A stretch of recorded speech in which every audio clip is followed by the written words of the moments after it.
Srećno detinjstvo počinje u lepom vrtiću. Svakom detetu treba dobra škola. Efikasno lečenje počinje u modernoj bolnici. Bezbedna vožnja počinje metrom dobrog puta. Mirna starost počinje plaćanjem poreza na zaradu.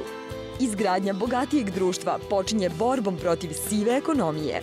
Postupaj odgovorno radi ekonomskog zdravlja.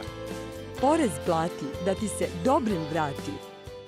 Svaki peti radno sposobni građanin Srbije radi na crno. Dobija pare, uglavnom simbolične, na ruke, nema penziono ni zdravstveno osiguranje i za društvo je potpuno nevidljiv.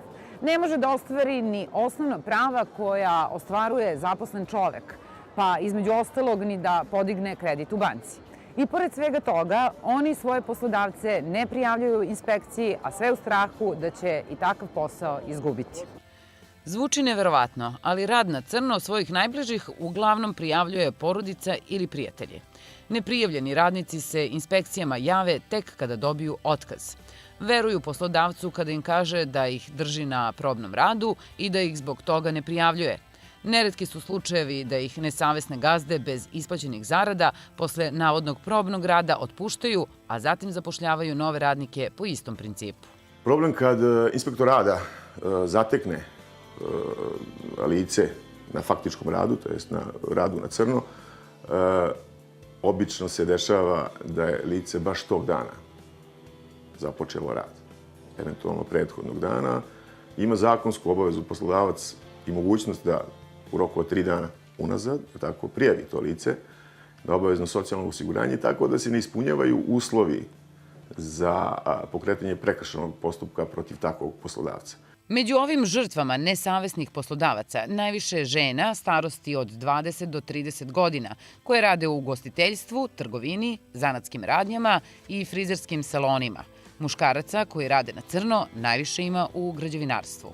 Šta kažu nadležni? Kako prijaviti nesavesnog poslodavca, a zadržati posao? Postoje telefon u inspektoratu za rad, postoje mailovi. Moguće je poslati prijavu za nesavesnog poslodavca, je li tako? E-mailom, moguće je telefonom, moguće je bukvalno na svaku prijavu reagujemo.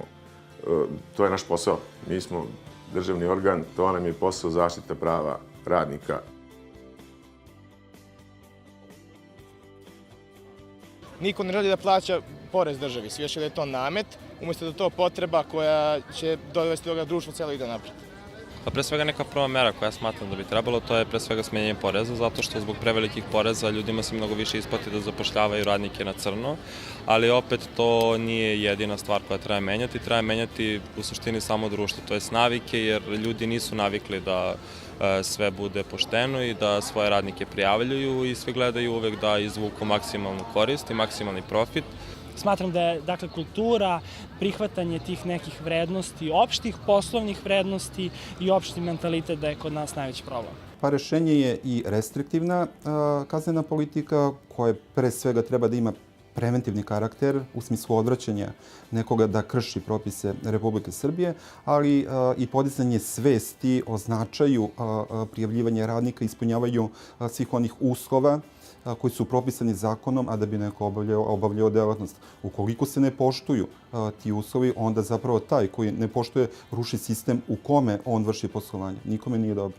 Svako od nas ima pravo na rad, ali i na zaradu i dnevni i godišnji odmor. Radom na crno pomože se samo nesavesni poslodavac, čiji bankovni račun postaje sve puniji, dok radnici i njegova porodica, ali i društvo trpe samo štetu.